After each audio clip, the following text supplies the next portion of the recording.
Final course इस पे, हाँ तुमको भी दिखेगा, अभी मेरा कनेक्टर आ जाए।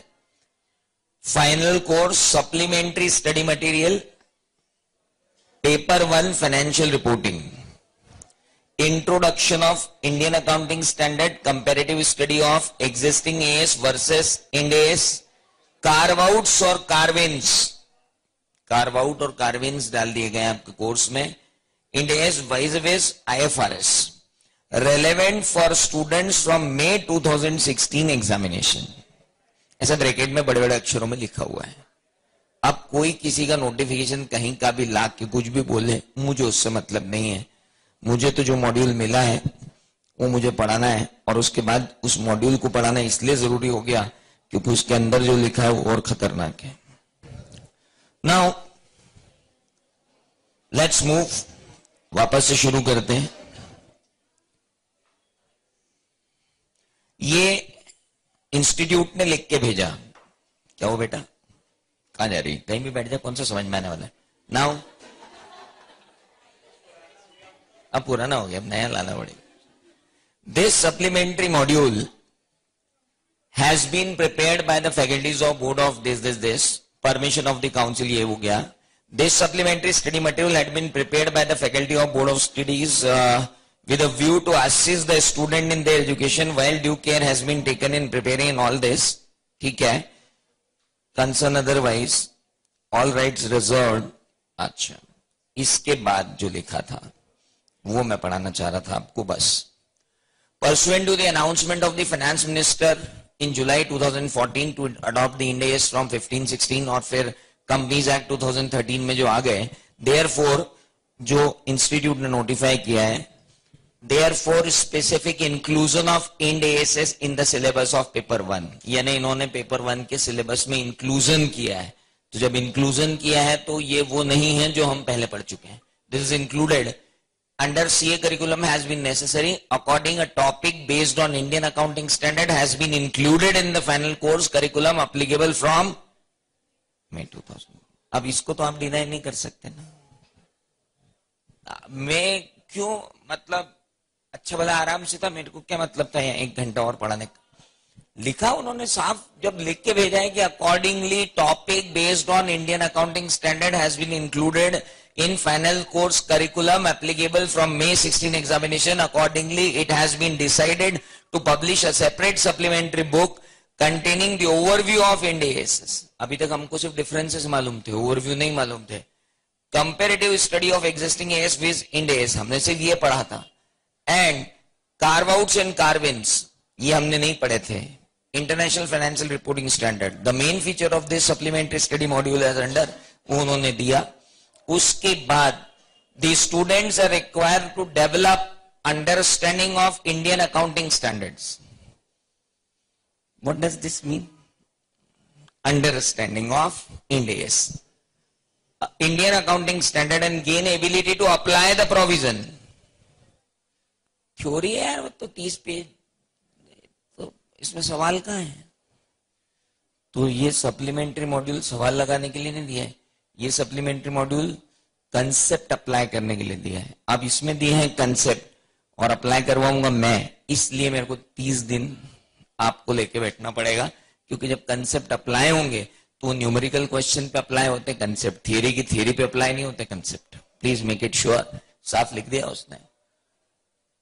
Gain ability to apply the provision contained therein. We are confident that this publication would give a bird's eye view. ये publication आपको सिर्फ क्या देगा? Bird's eye view of Ind AS, roadmap, implementation and all. With regard to this, whatever. Sir ये preface अपने आप में ये कह रही है कि ये इंक्लूजन है, ये अमेंडमेंट नहीं है। This is not DTL amendment batch. This is DTL new case studies batch. ये डीटीएल की अमेंडमेंट बैच नहीं है, है ना। डीटीएल में जैसे नई सुप्रीम कोर्ट की केस स्टडीज और केस स्टडीज आ जाती हैं तो आप पढ़ते हो कि नहीं मन लगा के? ऐसे कभी कभी हमारे अकाउंट्स में भी हो जाता है कि वो लेके आ जाते हैं और नई चीजें डाल देते हैं। वहां तो क्या 2-4-5 केसेस होते हैं, यहाँ हमारे पास जो है ढेर सारे इंड एएस उन्होंने डाल दिए हैं। तो ये पढ़ना सीए फाइनल के मई 16 के लिए जरूरी है। 8 मार्क्स से 10 मार्क्स के अंदर इनका इंक्लूजन रहेगा। और अगर उनको ऐसा लगा कि बच्चों को एनडीएस पढ़ने की आदत डलवानी है तो वो 16 मार्क्स का भी हो सकता है, क्योंकि एक बार जब 16 मार्क्स के एनडीएस पूछ लिए जाते हैं तो पूरा देश मान जाता है कि हाँ भाई एनडीएस कोर्स में है। ये अब तब तक थोड़ी मानता आदमी कि एनडीएस कोर्स में। एक बार जब 16 मार्क्स का पूछ लिया जाता है तो आदमी बोलता नहीं भैया अब एनडीएस भी कोर्स में। पहले जैसे एस 30, 31, 32 आए थे, वो आए थे तो कोई ने माना ही नहीं। एक बार 16 नंबर का पूछ लिया, अगली बार से हो गया कि हाँ सर है, कोर्स में है। तो इस बार ऐसा आपके साथ ना हो जाए, नहीं तो सारी मेहनत पे पानी फिर जाएगा। इसलिए अब मुझे कम से कम 30 आवर्स आपके साथ बिताना पड़ेंगे इस इंड एएस के ऊपर। So let's start with this Ind as.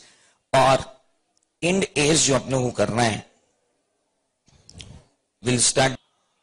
We have so many words with us and let's review all these words. One word is gap, another one is AS, third one is IAS, fourth one is IND AS, fifth one is IFRS.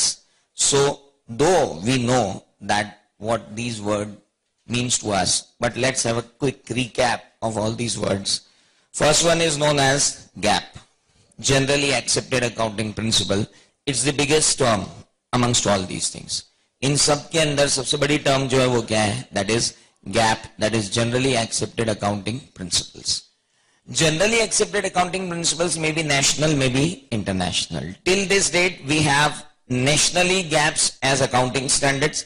Till this date we have international gaps as IFRS. IFRS का old version जो था that was IAS. So IFRS का old version IAS था till 2002.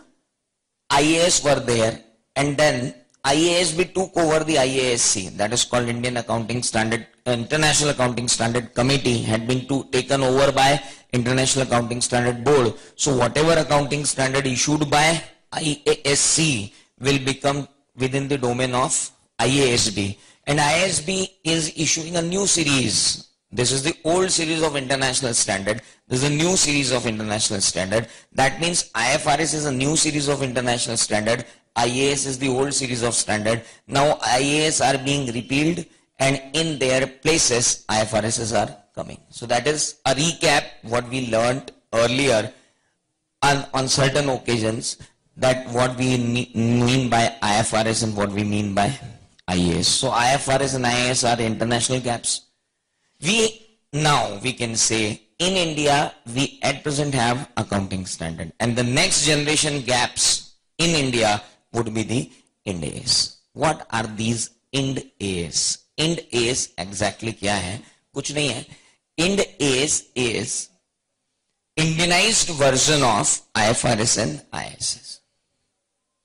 See, worldwide IFRS and IAS, we at this juncture cannot decide I cannot explain to you that what is IFRS, what is IAS, why IFRS, what is objective of IAS, what is objective of IAS. ये सब basic चीजें हैं जो complete हो चुकी हैं.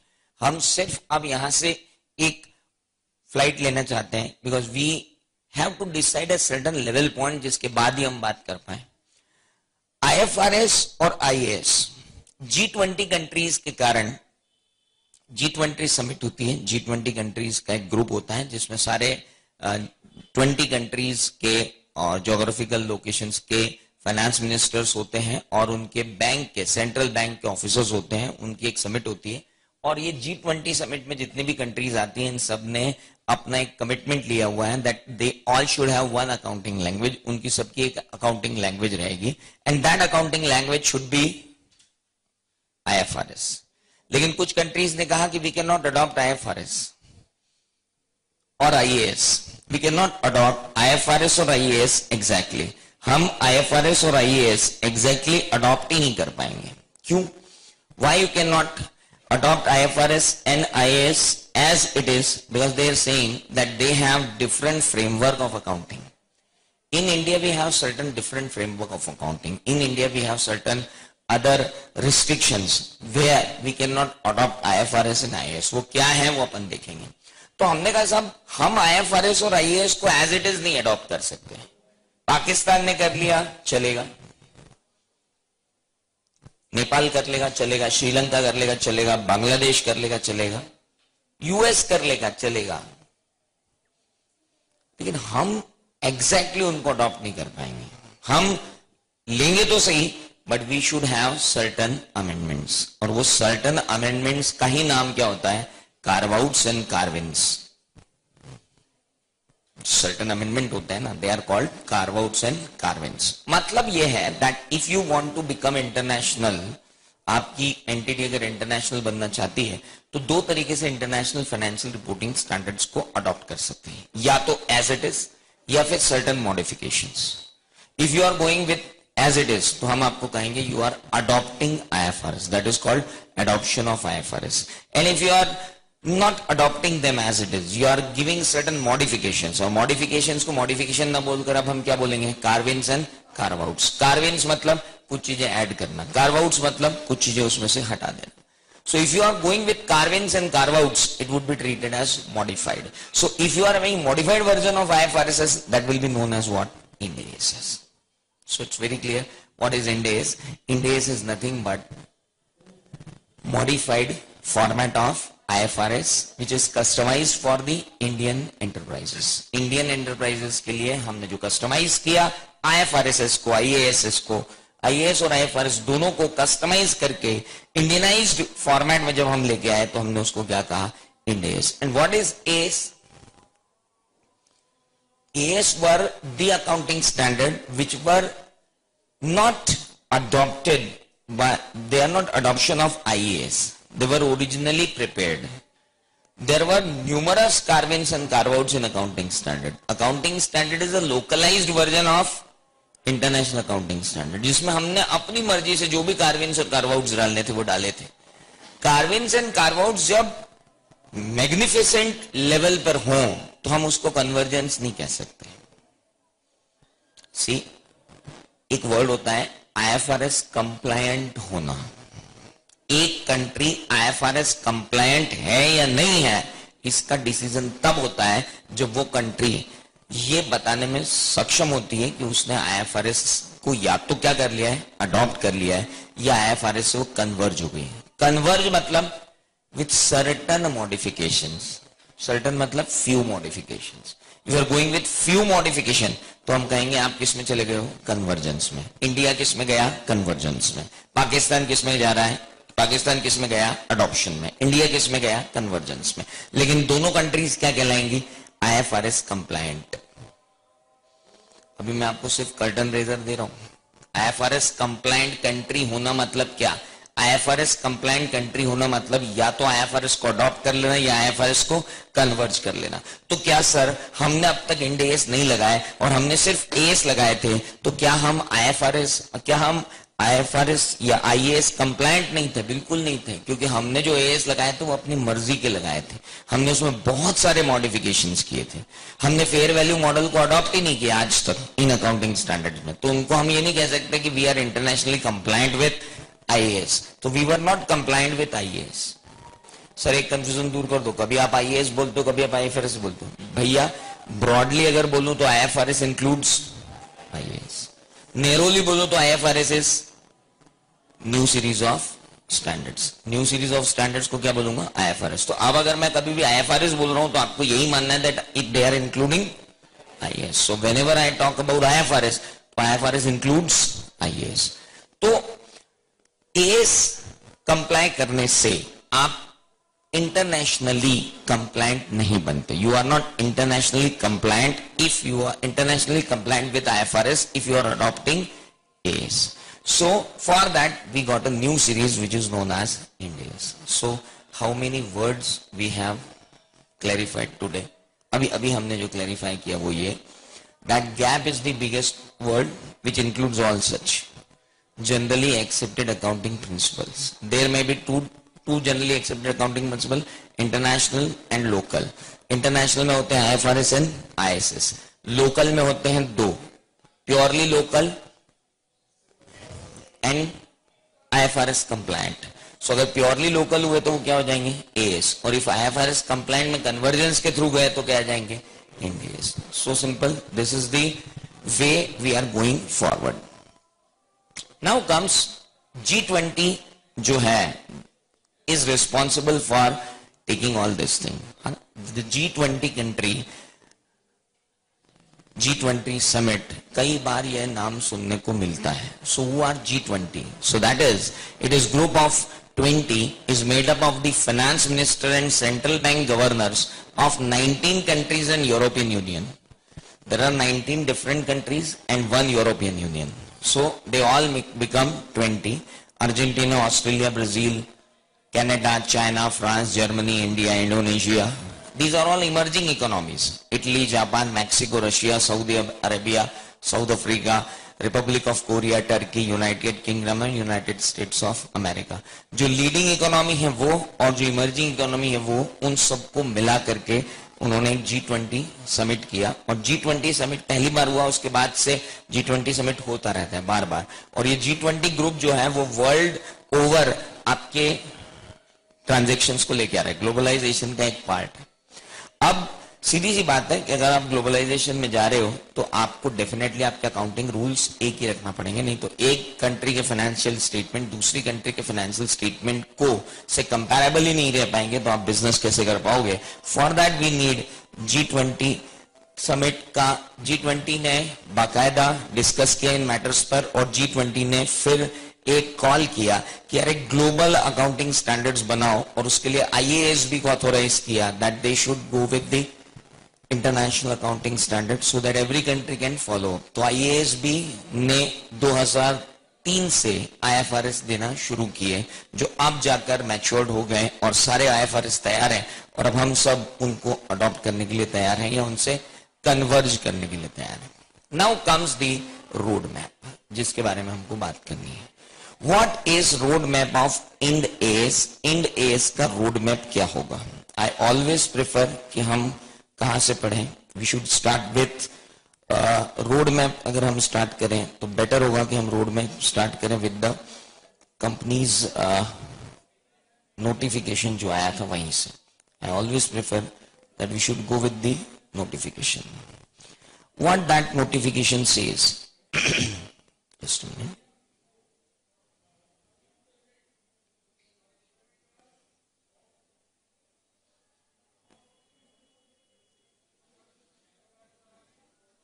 Just a minute.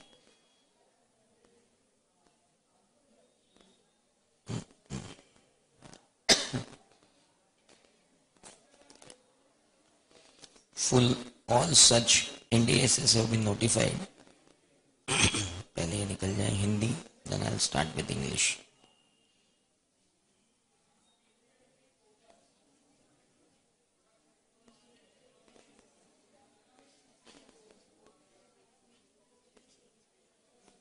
Yes. Now they have notified everything under the company's Indian Accounting Standard Rules 2015. So I'm just starting with those.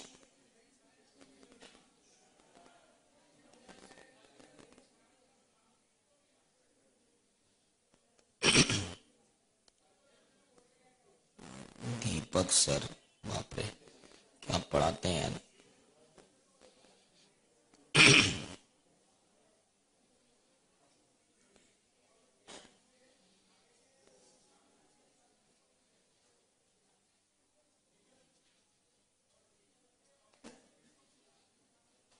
Just 1200 pages है, आपको ये बता दूं, पर हमको कोई 1200 पेजेस नहीं पढ़ने हैं, आपको ये भी बता दूं. आप बिल्कुल भी परेशान मत हो, आपको जहां से शुरू करना है वो यहां से शुरू करना है.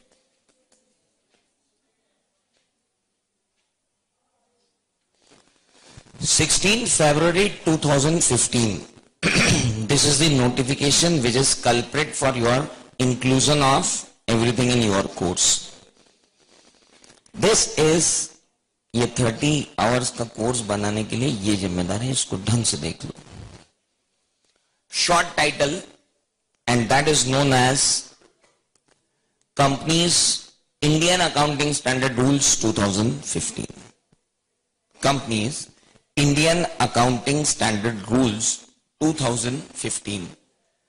फर्स्ट डे ऑफ अप्रैल 2015 से ये एप्लीकेबल हो गए. So they have been made applicable from 1 April 2015. Definition दी है accounting standards act, annexure, entity, financial statement, net worth, words expressed herein जो भी हैं वो इस एक्ट में जो वर्ड्स दी हैं आपको वही लेना है एंड ऑल दैट. ठीक है. देन दे से applicability of accounting standards. Now they are saying the accounting standard is specified in annexure to these rules to be called as Indian accounting standard and shall be accounting standards applicable to class of companies specified in rule number 4. Rule number 4 में जो class of companies establish की गई हैं उनके ऊपर ये particular accounting standards applicable होंगे, जिनको हमने नाम ही दे दिया क्या, they all are Ind AS. What they are saying is the accounting standard specified in annexure to the companies accounting standard rules 2006 shall be accounting standard applicable to companies other than the class of companies specified in rule 4. ये ने बहुत clear है कि companies accounting standard rules 2015 कहते हैं कि जिन companies पर ये अकाउंटिंग स्टैंडर्ड रूल्स लगेंगे उन पर वो अकाउंटिंग स्टैंडर्ड रूल्स नहीं लगेंगे, लेकिन जिन कंपनीज पर ये अकाउंटिंग स्टैंडर्ड रूल्स नहीं लगेंगे उन कंपनीज जिन पर ये लगेंगे तो फिर उन पर वो वाले रूल्स नहीं लगेंगे. बहुत क्लियर है. There are 2 set of rules. One is company accounting standard rules 2006 जिसके अंदर कौन से अकाउंटिंग स्टैंडर्ड नोटिफाइड है, ओल्ड, और one is accounting standard 2015 Indian accounting standard rules 2015 जिसके अंदर इंड एएस नोटिफाइड है. अब ये बहुत क्लैरिफाई कर दिया है पहले ही उन्होंने दैट अकाउंटिंग स्टैंडर्ड जो स्पेसिफाइड है एनेक्सर में they shall be in 2006 के will be applicable to companies other than the class of companies specified in rule 4. और rule 4 में कौन सी कंपनीज बताई हैं जिन पर इंड एएस लग रहे हैं. यानी बहुत क्लियर है कि अगर आप पे क्या लग रहे हैं इंड एएस तो आप पर क्या नहीं लगेंगे, एएस. बहुत क्लियर है. और अगर आप एएस फॉलो कर रहे हो और आपको इंड एएस फॉलो करने की जरूरत नहीं है तो आप बेटर है कि आप कौन से फॉलो करो, AS. So we in company we have 2 accounting standards within the companies act. Fine. A company which follows the Indian accounting standard specified in annexure to these rule in accordance with the provision of this rule shall follow such standards only. अब भैया सारे के सारे गिले शिकवे आपके यहीं से दूर होना शुरू हो जाएंगे और वो जो होंगे बहुत क्लियर है कि उन्होंने कह दिया कि shall follow such standards only. यानी जिनके ऊपर जो रूल 4 में कवर हो गए उनको सिर्फ कौन से अकाउंटिंग स्टैंडर्ड फॉलो करने हैं, इंड एएस. मतलब बहुत क्लियर है, it is mandatory to follow Ind AS if you are covered under rule number 4. Rule number 4 में कवर्ड हो, आपके ऊपर इंड एएस लग रहे हैं तो आपको वही फॉलो करना पड़ेंगे. A company which follows the accounting standard specified in annexure to the company accounting standard rule 2006 shall comply with these standards only and not the standards applicable to this. यानी जो 2006 लगा रही है उसको 2015 नहीं लगाना है और जिसने 2015 लगा लिया उसको सिर्फ 2015 लगाना है. क्लासिफिकेशन बिल्कुल क्लियर कर दिया गया under the accounting standard rules के अंदर सबसेक्शन 3 में. अब एक मिनट, ये अकाउंटिंग स्टैंडर्ड रूल्स जो आप यहां लगाने का कह रहे हो, यहां लगाने का कह रहे हो, ये किस पे लगाने का कह रहे हो, स्टैंडअलोन फाइनेंशियल स्टेटमेंट पे लगाने का कह रहे हो कि कंसोलिडेटेड फाइनेंशियल स्टेटमेंट में लगाने का कह रहे हो कि दोनों पे लगाने का कह रहे हो? सर, सेक्शन 129 सब सेक्शन 3 ने कहा है कि अगर आप एक स्टैंडअलोन फाइनेंशियल स्टेटमेंट बनाते हो तो जिस फॉर्म और कंटेंट और रूल्स और रेगुलेशन से आप क्या बनाते हो, स्टैंड अलोन, आपको सेम फॉर्म कंटेंट के साथ सेम रूल्स के साथ बनाना पड़ेगा कंसोलिडेटेड. मतलब जब जब एक एंटिटी अपना स्टैंड अलोन फाइनेंशियल स्टेटमेंट बनाएगी इंड एएस के साथ तो डेफिनेट सी बात है कि उसको कंसोलिडेटेड फाइनेंशियल स्टेटमेंट भी बनाना पड़ेंगे इंड एएस के साथ. हेलो, अब शुरू होती है ये बैच। अब तक तो सारी चीजें वही थी जो हमने पढ़ी थी, but now it takes its flight. आपने कहा स्टैंड अलोन फाइनेंशियल स्टेटमेंट जिस इंड एस को लगा के बना रहे हो, कंसोलिडेटेड भी उसी इंड एस से बनाना।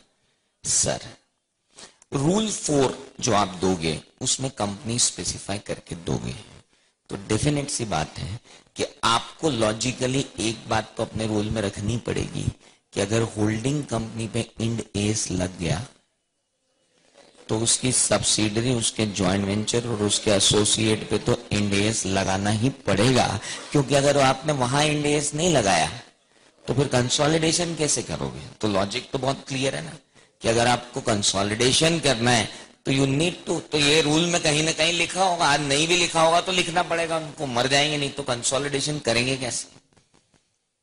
दिस इज वेरी इंपॉर्टेंट कि अगर आप एक स्टैंडअलोन बना रहे हो और आपको कंसोलिडेटेड भी बनाना है तो जाहिर सी बात है कि जब तक आपके कंसोलिडेटेड फाइनेंशियल स्टेटमेंट के अंदर जो सब्सिडरी, एसोसिएट और जॉइंट वेंचर है वो अगर इंड एस पे नहीं हुए तो आप कंसोलिडेटेड इंड एस कैसे बनाओगे? बहुत क्लियर सी बात है, इसलिए वो रूल आएगा। इसलिए बहुत क्लियर रख लो, these rules are applicable to consolidated financial statements also as well as SFS, standalone भी और कंसोलिडेटेड भी। चलिए, let's start with the rule number 4.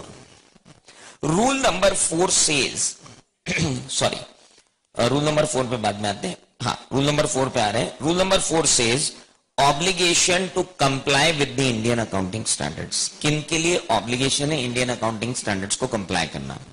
The companies and their auditors, not only company, their auditors also required to comply with what Ind AS. Not only company, but that means it's a joint responsibility of company and its auditors to comply with Ind AS. एक question यहां पे बन सकता है। Next, specified in annexure to these rules preparation of their financial statement and rules respectively in the following manner as namely, पहला, any company may comply with Indian accounting standard for financial statement for accounting period beginning on or after 1st April 2015 with the comparatives for the period ending on 31st March 2015 or thereafter. Look, there are two ways to present this rule. पहला है any company may और दूसरा है following companies shall. It means ये यहीं से कह रहा है कि एक वॉल्यूंटरी एडॉप्शन है और एक मैंडेटरी एडॉप्शन है। मैं आराम से आपको एक बढ़िया सा चार्ट बनवा सकता था। वॉल्यूंटरी आप यहीं से समझो। The language says any company में comply with the Indian accounting standard for financial statement for accounting period beginning on or after 1st April 2015 with the comparatives for the period ending on 31st March 2015 or thereafter. इस particular line का ही meaning निकालने में अभी हमको समय व्यतीत करना पड़ेगा सर। मे का मतलब वॉल्यूंटरी अडॉप्शन। कोई भी कंपनी, एनी कंपनी बोले तो एनी कंपनी मतलब any company, even a one person company, a small company, a private company, a public company, a listed company, a non listed company, anyone can. Sir voluntary adoption बोले तो voluntary adoption, it has nothing to do with the nature of the company sir. Voluntary है ना।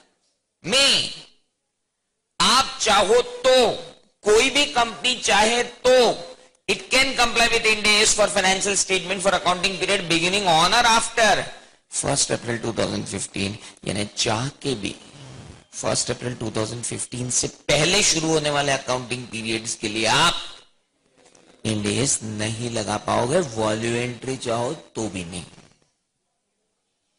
हम हमारे purpose के लिए बनाना चाहते हैं, बनाओ ना। उन फाइनेंशियल स्टेटमेंट पे आप भी सेव परमल रख के था ना, क्योंकि they will not be used by anybody else. Why? Because sorry I am so funny, but क्या करूं, वो बोल ही रहा है कि आपको कब से लेना है, 1 अप्रैल 2015 ऑनवर्ड्स. नहीं नहीं नहीं नहीं, मैं तो पहले लगाऊंगा, लगा लो. मैं तो पहले बनाऊंगा, बना लो. फिर मैं फाइल भी करूंगा, कोई नहीं सुनेगा उस फाइल करने वाले स्टेटमेंट को, कोई मानेगा ही नहीं उस फाइनेंशियल स्टेटमेंट को, क्योंकि वो तो कब से शुरू होना चाहिए, 1 अप्रैल 2015 से शुरू होने वाले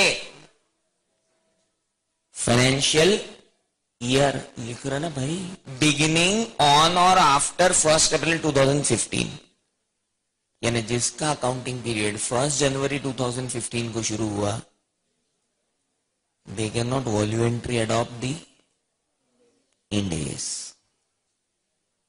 हेलो, हालांकि अब किसी का भी 1 जनवरी से शुरू हो ही नहीं सकता, because financial statement, financial year की डेफिनेशन ही हमने कंपनीज एक्ट 2013 में अमेंड कर दी. बहुत क्लियर. तो what we are saying is कि a company may comply with Indian accounting standards for the financial statement for accounting period beginning on or after 1 April 2015. यानी beginning on or after है, तो इसका मतलब है not before.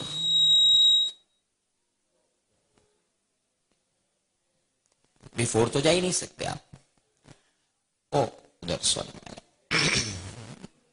बिना देखे लगा दिया. No problem.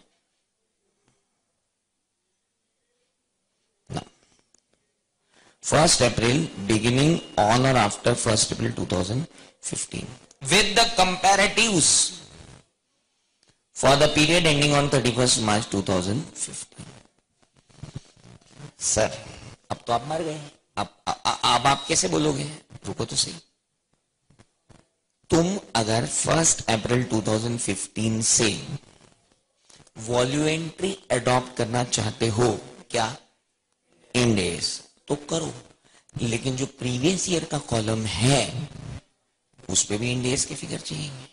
यानी प्रैक्टिकली 1/4/2014 से 31 मार्च 2015 का फाइनेंशियल स्टेटमेंट आपको इंड एस से बनाना तो पड़ेगा, लेकिन वो किसी के काम नहीं आएगा सिवाय एक काम आने के, that is comparatives. Hello, conclude कर लेना इस बात.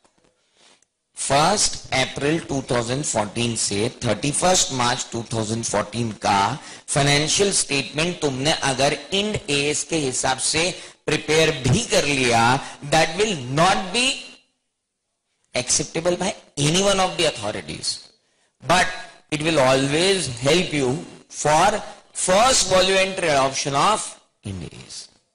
या मैं ये कहूं कि अगर आप 1 अप्रैल 2015 से चाह रहे हो कि 1 अप्रैल 2015 से मैं वॉल्यूमेंट्री अडॉप्ट कर लूं इंड एस, तो सरकार ये ध्यान रखना कि प्रीवियस ईयर्स के फिगर्स जो चाहिएंगे they will be what according to Ind AS. यानी देखा जाए तो स्टार्टिंग पॉइंट क्या हो जाएगा, 1 अप्रैल 2014 इटसेल्फ. वॉल्यूमेंट्री अडॉप्शन के लिए स्टार्टिंग पॉइंट हो चुका है 1 अप्रैल 2014. एक फाइनेंशियल स्टेटमेंट बनेगा 1 अप्रैल 2014 से लेकर 31 मार्च 2015 का. वो सिर्फ किस काम आएगा, to have a comparative figures for 1 April 2015 to 31 मार्च 2016 के पहले voluntary adoption of Ind AS. Sir important question जी. एक कंपनी ने कहा कि हम वॉल्यूमेंट्रीली अकाउंटिंग स्टैंडर्ड अडॉप्ट करना चाहते हैं इंड एस जी, तो क्या फिर उसकी सब्सिडरीज को और उसके एसोसिएट को और उसके जॉइंट वेंचर्स को भी करना पड़ेगा?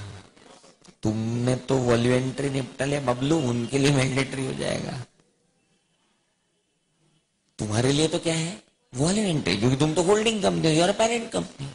What about the subsidiary, joint venture, associate and all? They need to comply with. उनको तो कंप्लाई करना ही पड़ेगा ना. क्यों? उनको क्यों करना पड़ेगा? क्योंकि तुम्हारे CFS कैसे बनेंगे नहीं तो उनको तो कंप्लायंट रहना ही पड़ेगा.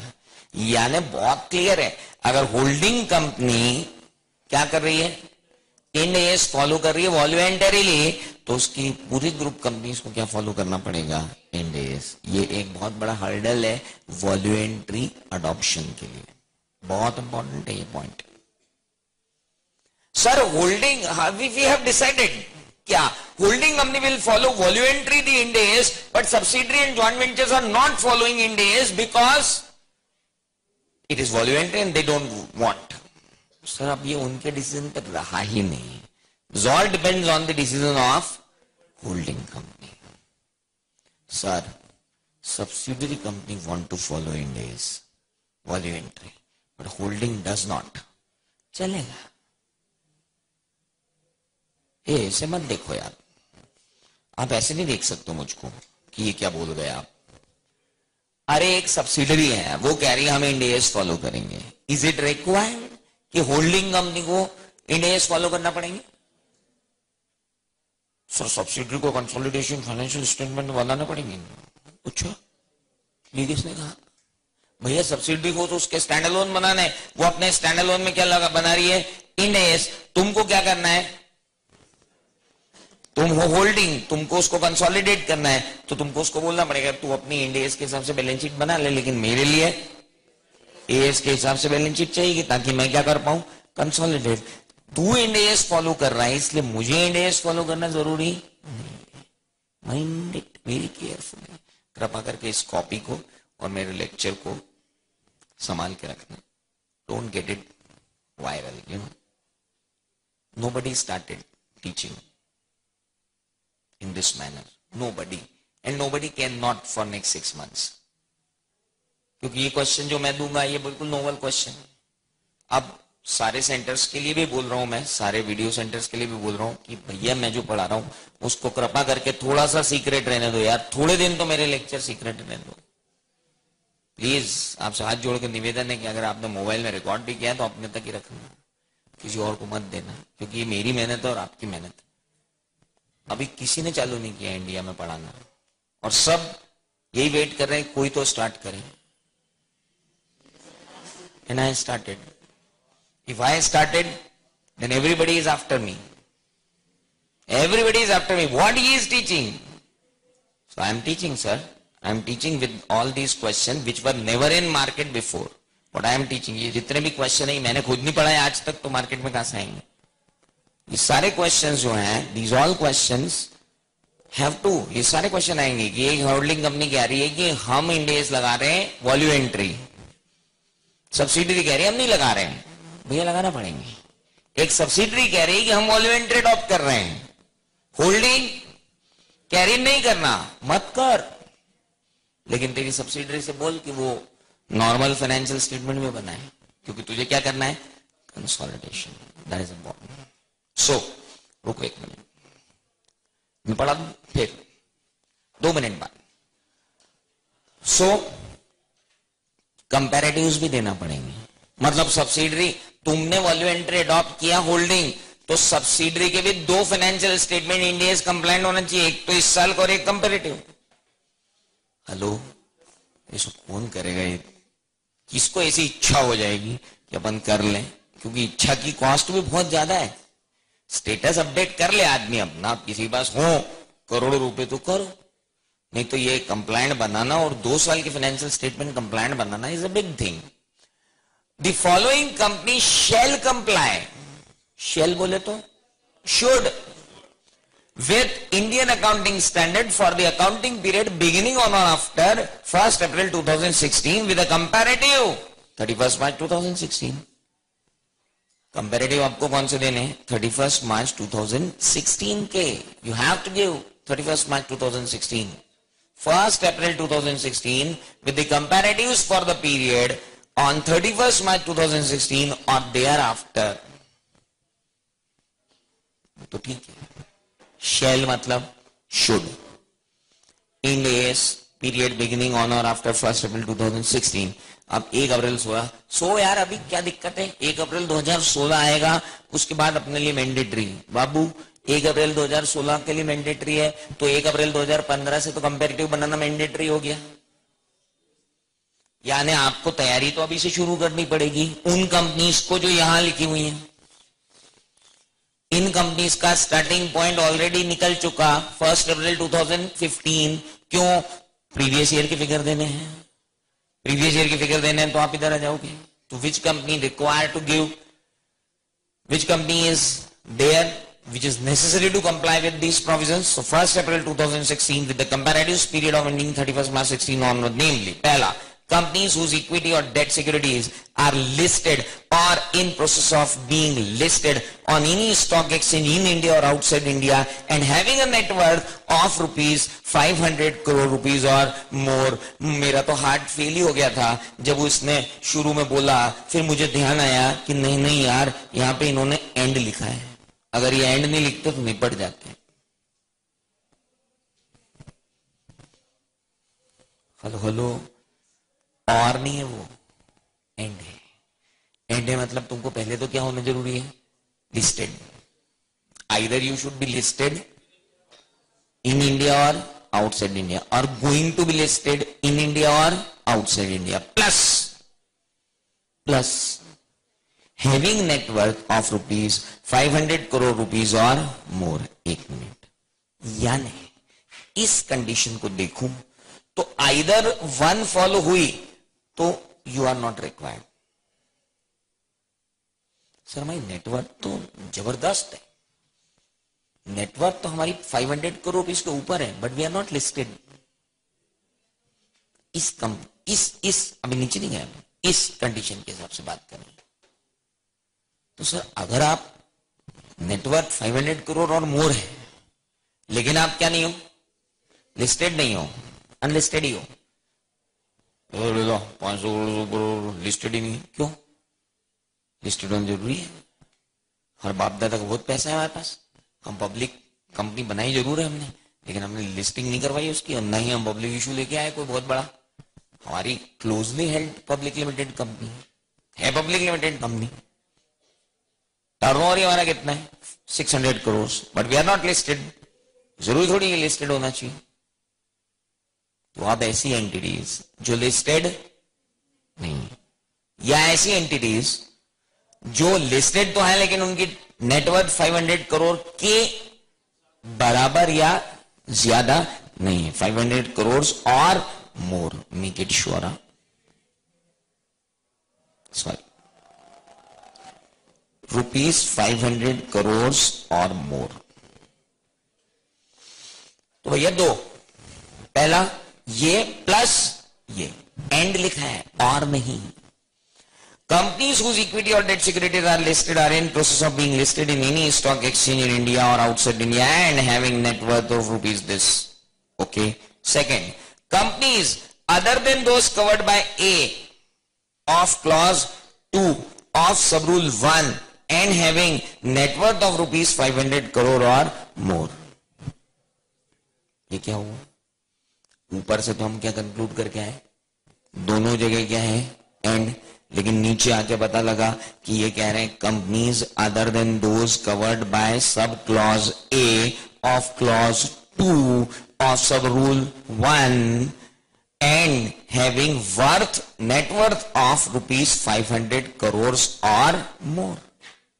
यानी अब इन दोनों को मिलाएं तो एक लिस्टेड कंपनी जिसकी नेटवर्थ 500 करोड़ रुपीस या उससे ऊपर की नहीं है वो तो एग्जम्प्ट है, लेकिन एक नॉन लिस्टेड कंपनी जिसकी नेटवर्थ 500 करोड़ रुपीस और मोर है वो एग्जम्प्ट नहीं है। तो सीधे सीधे रूल क्यों नहीं बनाते हो यार? Only those listed company which are having net worth more than 500 crore, more than और इक्वल टू 500 करोड़ ना। पहले हम ये लिखेंगे, फिर हम वो लिखेंगे, बीच में एंड लगाएंगे ताकि लोग इंटरप्रेट करें, और फिर नीचे ले जाके बोलेंगे कि नहीं तुम जो इंटरप्रिटेशन कर रहे थे वो फालतू था। इंडिया है और एक्ट पढ़ने का मजा ही आया है। अब जीवन भर के लिए याद रहेगा आपको कि ऊपर हमने क्या पढ़ा था? दिस एंड, लेकिन उस एंड का कोई मतलब, क्योंकि नीचे जाके, इसीलिए जब वो पढ़ा रहा था तो मैंने क्या बोला था? इस कंडीशन, इस कंडीशन, इस कंडीशन को मुझे मालूम था कि नीचे जाके क्या बोल रहा हूं, लेकिन इस कंडीशन को 3 बार मैंने हाईलाइट किया था कि इस कंडीशन के हिसाब से नहीं है, लेकिन अगली कंडीशन के हिसाब से है। चूंकि वहां लिखना पड़ेगा ना, सब रूल 1 क्लॉज 2 के अंदर बी कवर करता है किसको? 500 करोड़ रुपीज और मोर। कौन सी? अनलिस्टेड। और तीसरा मर गए, तीसरा तो रिलेशन में निपट गए। हाँ कोई बात नहीं, अरे अभी तो उसको आधे घंटे चला देंगे। चलिए, now what it says, holding company, subsidiary company, joint venture or associate company of companies covered by A of clause 2 of subrule 1 and subclause B of clause 2 of subrule 1 as the case may be। मतलब भाई साहब इनकी भी और इनकी भी, दोनों की रिलेटेड कौन कौन? Subsidiary, joint venture, associate. ये जॉइंट वेंचर तो ऐसा लिख रहे हैं कंपनीज एक्ट में जैसे इंडियन ने जॉइंट वेंचर डिफाइन किया है वहां, है यहाँ ऐसे खुल के देखो आप, है। और वहां पे एसोसिएट की डेफिनेशन में बोला कि एसोसिएट इंक्लूड्स जॉइंट वेंचर, और यहाँ तो ऐसे जॉइंट वेंचर खुल के बता रहे हैं जैसे जॉइंट वेंचर कोई बहुत बड़ा अलग से डिफाइन किया हो कंपनीज एक्ट 2013 में। अलग अलग डिपार्टमेंट जब काम करते हैं ना एक एक्ट पे ऐसी एनोमलीज आती है, तो यहाँ तो खुल के जॉइंट वेंचर डिफाइन कर रहे हो। अब कोई दिन कोई आके बोल देगा कि साहब वहां तो इन्होंने जॉइंट वेंचर अलग से, तो फिर यहाँ एक्ट में जो है तो मैं नहीं मानूंगा। फिर कोई केस लड़ेगा, फिर कोई केस जीतेगा, फिर कोई बेंच पे जाएगा, फिर वहां से सुप्रीम कोर्ट हाई कोर्ट जाएगा, फिर बोलेंगे नहीं इसको ठीक करो, फिर वो लॉ में अमेंडमेंट हो जाएगा। इंडिया चलने दो। तो अभी तो जॉइंट वेंचर ऐसे डिफाइन करके बता रहे हैं। तो भैया 1 मिनट, 1 अप्रैल 2016 ऑनवर्ड्स कौन कौन listed or going to be listed? Sir going to be listed कैसे एविडेंस होगा? सबको मालूम है going to be listed means a resolution has been passed and application for listing has been filed with the ROC, that is called going to be listed. So listed or application is filed with SEBI or outside authority तो ACC में, no problem. Now that is listed or going to be listed, but which should have net worth of 500 crore or more. Only that listed or going to be listed which has a net worth of 500 crore rupees or more. It means every listed company not included. Second, every unlisted company, whether it is public or private, doesn't make any sense. चाहे public हो, चाहे private हो, चाहे government हो, चाहे section 8 company हो, चाहे government company हो, चाहे 1% कंपनी हो, चाहे स्मॉल कंपनी हो, चाहे कोई सी भी कंपनी हो, व्हाटएवर, जो भी कंपनी है, सीधी सी बात है तुम्हारी नेटवर्थ क्या है? देखो स्मॉल कंपनी तो आएगी नहीं क्योंकि इतनी नेटवर्थ पे स्मॉल हो ही नहीं सकती, बचेगा क्या? 1% भी नहीं रह पाएगी।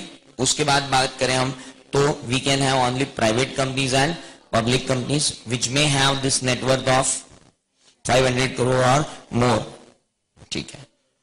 और इनकी कोई होल्डिंग, अच्छा जो इनकी सब्सिडरी, एसोसिएट, जॉइंट वेंचर, ये बेचारे तो संबंधों के कारण ही मर गए। इनकी खुद की न कोई इंडिविजुअल कैपिटल पूछी किसी ने, न इनसे पूछा कि तुम लिस्टेड हो, न इनसे कोई पूछा कि तुम्हारी नेटवर्थ क्या है। भिखमंगी कंपनियां भी हुई तो भी इनको क्या फॉलो करना है? इंडिया टर्नओवर के नाम पे 2 करोड़। हेलो, पता चला एक कंपनी है जिसका टर्नओवर 80 लाख है, उसका टैक्स ऑडिट भी नहीं हो रहा है। Hello, but it has to comply with what? India. कितना मजा आएगा। क्या ऐसी कोई कंपनी हो सकती है जिसका टैक्स ऑडिट भी नहीं हो रहा है और उसको इंडिया फॉलो करना है? हाँ, क्यों? क्योंकि इसका पाप है कि किसी की क्या है, सब्सिडरी है, और वो जो इसकी सब्सिडरी है उस पर क्या लग रहे हैं? इंडिया। तो होगा, वो तो मिलेगा, बहुत मजा आएगा। अपने ऑफिस में 2-4 तो आएंगे कोई ना कोई। आप ऐसा मत सोचना कि अपने ऑफिस में तो कोई नहीं लगना इंडिया, इस कारण से लगेंगे, रिलेटिव होने के कारण से। सो किसी भी subsidiary, holding, joint venture, associate होने में आप निपट जाते हो यहां पे।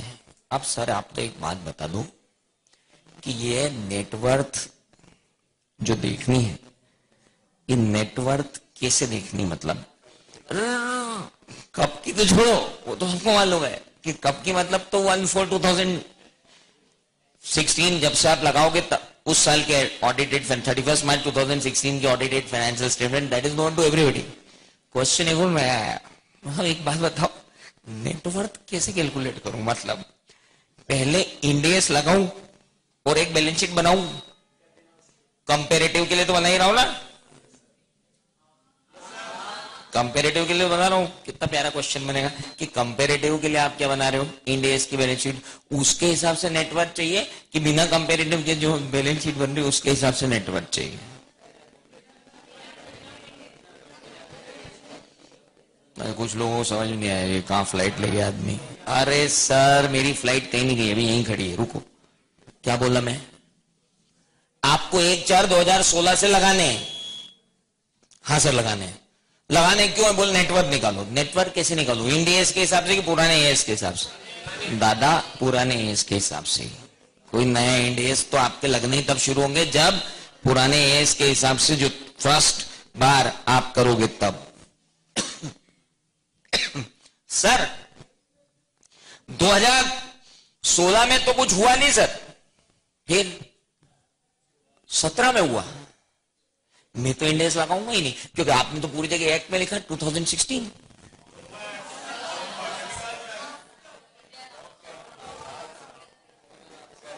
ऑन और आफ्टर और देयर आफ्टर दोनों लिखा है, टेंशन नहीं लेना। ऑन और आफ्टर भी और देयर आफ्टर भी। जिस भी साल पिछले साल का 31 मार्च को आप ये थ्रेशोल्ड कोई भी क्रॉस मार दो तब। हम तो बने ही अभी 1 अप्रैल 2015 को तो इनकॉर्पोरेट हुए। हेलो, और पहले ही साल टर्नओवर छप्पड़ फाड़ के 600 करोड़। हमारे तो नेटवर्क कहां से निकालोगे आप?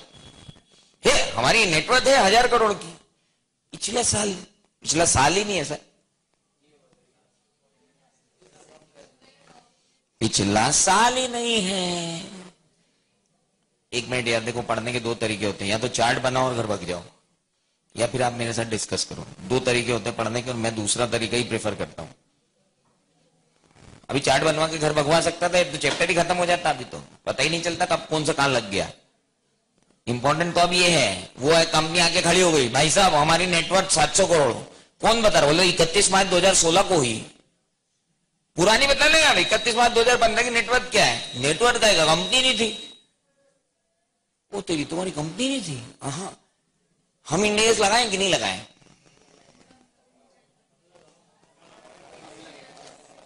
वॉल्यूम एंट्री लगाना चाहूं तो लगा लो क्या?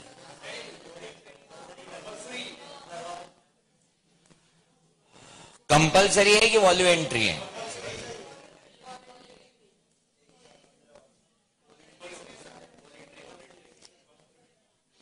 सर